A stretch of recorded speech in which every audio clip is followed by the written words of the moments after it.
यदि आपके भी अंडकोश में आपको दर्द महसूस होता है, यानी आपके अंडकोश में भारीपन महसूस हो रहा है और उसमें आप जब छूते हैं तो आपको लगता है कि आपके अंडकोश में टेस्टिस के ऊपर की तरफ वहाँ पे मोटी मोटी कुछ नसें जैसी है वो आपको महसूस हो रही है, अगर यह कंडीशन डेवलप हो रही है तो यह आपको वेरिकोसील हो सकता है। वेरिकोसील जो होता है वह पुरुषों के टेस्टिस के अंदर होने वाली एक बहुत ही कॉमन प्रॉब्लम होती है और उसकी वजह से अक्सर ऐसा देखने को मिलता है कि उनके जो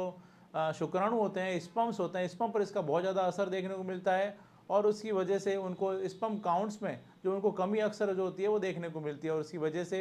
उनको मैरिड लाइफ में थोड़ा सा परेशानी आना शुरू हो जाती है, उनको संतान उत्पत्ति में उनको परेशानी आ जाती है और उसकी वजह से वो पिता नहीं बन पाते हैं। यानी मेल इनफर्टिलिटी यानी पुरुषों में संतानहीनता का एक बहुत बड़ा कारण होता है वेरिकोसील। आज का वीडियो जो है वो काफ़ी खास है। आज के इस वीडियो में इसी विषय के बारे में बात करेंगे कि आखिर जो ये वेरिकोसील होता है उसका आपके शरीर पर क्या बुरा प्रभाव पड़ता है और इसके कौन कौन से ऐसे बैड इफेक्ट्स हैं जो कि आपको देखने को मिल सकते हैं। जैसे कि आपको मैंने बताया था शुक्राणुओं पर इसका असर पड़ता है, उसी तरह से और भी कुछ ऐसे बैड इफेक्ट्स हैं जो कि देखने को मिलते हैं। कई दफ़ा ऐसा भी होता है कि पुरुषों में इंपोर्टेंसी या नपुंसकता की शिकायत भी इसकी वजह से डेवलप हो जाती है। इसी विषय के बारे में बात करेंगे। मैं जोधपुर से doctor Kuldeep Jahangir, homeopathy consultant, एक बार फिर से आपका अपने यूट्यूब चैनल में स्वागत करता हूं। दोस्तों, वेरिकोसील के लिए मैंने पहले भी कई वीडियोज़ हैं जो कि अपने चैनल पर बनाकर अपलोड किए हैं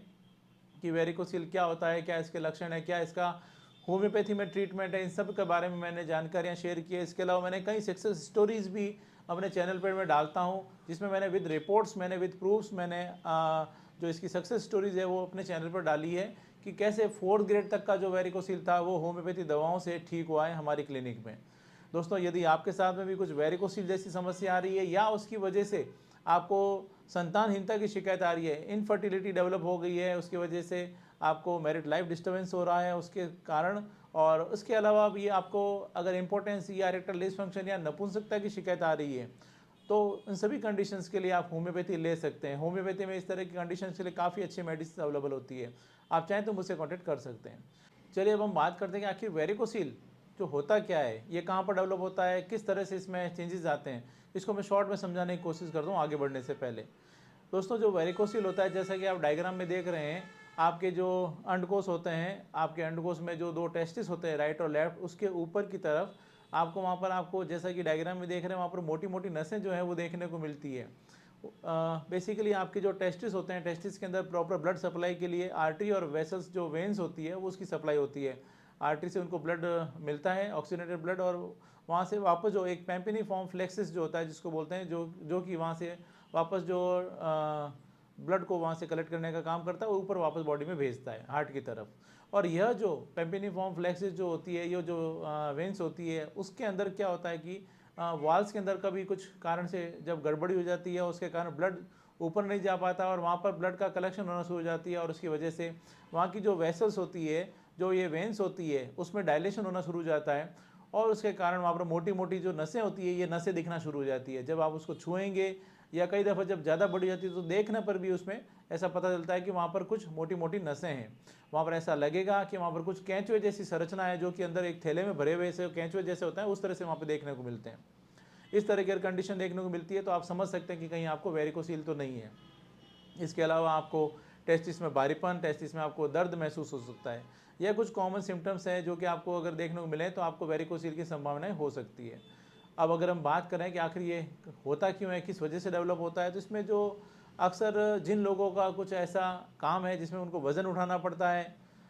या फिर वो उन्होंने कभी कुछ ऐसी जॉब की प्रिपरेशन के लिए जहाँ पर रनिंग या इस तरह की है, बहुत ज़्यादा उन्होंने रनिंग का उनको रहा है, प्रैक्टिस रहा है, उसके अलावा जिम में अगर उन्होंने बहुत ज़्यादा वेट लिफ्टिंग किया है बिना किसी सपोर्टर के, अगर ऐसी कुछ कंडीशंस रही है, या फिर उनको काफ़ी लंबे समय तक उनको खड़े रहना पड़ता है, ऐसा कुछ काम है, या फिर बहुत ज़्यादा वो स्पोर्ट्स पर्सन है, बहुत ज़्यादा उनको स्पोर्ट्स एक्टिविटी होती है, कभी कोई इंजरी लग गई है, इन सभी कारणों की वजह से ये जो वेरिकोसील है वो डेवलप होने की संभावनाएं रहती है। आप समझ गए होंगे कि आखिर वेरिकोसील क्या होता है, क्यों होता है और इसको कैसे पहचानेंगे। चलिए अब हम बात करते हैं, जो हमारा टॉपिक था कि आखिर जो वेरिकोसील है उसका आपके शरीर पर क्या बुरा प्रभाव पड़ता है, इसके बैड इफेक्ट्स की हम बात करते हैं। तो इसमें जैसा मैंने इंट्रोडक्शन में बताया था, जो इसका जो सबसे बुरा प्रभाव होता है वो होता है पुरुषों की फर्टिलिटी पर इसका असर आता है, उनके स्पर्म प्रोडक्शन पर इसका असर पड़ता है। स्पर्म काउंट्स इसमें अक्सर देखने को मिलता है, जिनको वेरिकोसील होता है उसमें स्पर्म काउंट लो हो जाते हैं या फिर स्पर्म बनना बंद हो जाते हैं। इसके अलावा स्पर्म अगर बन रहे हैं तो उनकी मोटिलिटी को ये प्रभावित कर सकता है, और उसकी वजह से आप देख सकते हैं कि जब स्पर्म काउंट प्रॉपर नहीं होगा, उनकी प्रॉपर मोटिलिटी नहीं होगी, तो उसकी वजह से पुरुषों में संतानहीनता की उनको शिकायत होना शुरू हो जाती है, वो पिता नहीं बन पाते हैं। यह पुरुषों के अंदर संतानहीनता का बहुत बड़ा कारण है। और जब कभी भी मेरी क्लिनिक पे पर्सनली मैंने देखा है कि जब कभी भी कोई मैरिड कपल आता है या कोई मेल आते हैं, तो उनको जब कभी भी ये संतानहीनता की उनको शिकायत होती है, उनकी जब अंडकोश की सोनोग्राफी कराई जाती है, यूएसजी स्क्रोटम करवा के देखा जाता है, तो उसमें पता चलता है कि उनको वेरिकोसील है। अक्सर मैंने ऐसा देखा है, वेरिकोसील निकलता है उनकी जांच में, और उसकी वजह से उनको स्पर्म प्रोडक्शन में उनको परेशानी आना शुरू हो जाती है। दोस्तों, यह इसका एक बहुत बड़ा एक बैड इफेक्ट या समझ सकते हैं बहुत बड़ा एक दुष्प्रभाव है जो कि आपकी बॉडी में देखने को मिलता है वेरिकोसील के कारण। इसलिए यदि आपके साथ में वेरिकोसील की समस्या आ रही है तो इसका तुरंत उपचार लें। दूसरा जो एक और बैड इफेक्ट है जो कि देखने को मिलता है, कभी कभी ऐसा भी होता है कि आपको टेस्टिस में एट्रोपी डेवलप हो जाती है। यानी जब कभी भी वेरिकोसील जब लंबे समय से होता है, और ख़ास तौर से जब यंग एज के अंदर ये वेरिकोसील डेवलप हो जाता है, उस वजह से आपके टेस्टिस का जो आकार होता है वो धीरे धीरे उसका डेवलपमेंट जो होता है वो रुक जाता है, या डेवलपमेंट नहीं हो पाता, और वो जो टेस्टिस होते हैं वो धीरे धीरे सिकुड़ना शुरू हो जाते हैं, वो श्रिंके जाना शुरू हो जाता है। ऐसी जो कंडीशन है वो भी वेरिकोसील की वजह से डेवलप हो जाती है, यानी टेस्टिकुलर एट्रोपी का भी कारण हो सकता है वेरिकोसील। इसके अलावा जो एक और बैड इफेक्ट है वो देखने को मिलता है, वो होता है इम्पोर्टेंसी या नपुंसकता। जब कभी भी वेरिकोसील डेवलप होती है और उसकी वजह से अगर आपके टेस्टिस में इस तरह की एट्रोपी डेवलप हो जाती है, उसमें सिकुड़न आना शुरू हो जाती है, अंडकोश छोटे हो जाते हैं, तो उस वजह से उनका प्रॉपर हार्मोन्स जो होते हैं, टेस्टोस्टेरोन हार्मोन प्रोडक्शन में दिक्कत आना शुरू हो जाती है। क्योंकि जो आपकी टेस्टिस होती है वो टेस्टोस्टेरोन हार्मोन जो कि पुरुषों का एक सेक्स हार्मोन होता है उसको बनाने का काम करते हैं, और जब वो प्रॉपर नहीं बनेगा तो उसकी वजह से पुरुषों में लो टेस्टोस्टेरोन की शिकायत होना शुरू हो जाती है। उसकी वजह से उनको सेक्स की इच्छा जो होती है वो धीरे धीरे खत्म होना शुरू हो जाती है, कम होना शुरू हो जाती है। और उसके साथ साथ ही उनके अंदर जब हार्मोन ही नहीं बनेगा तो उनमें नपुंसकता की शिकायत आ जाती है, लिंग में ढीलापन आना शुरू हो जाते हैं, उनको लिंग में तनाव की कमी आना शुरू हो जाती है, जिसकी वजह से उनको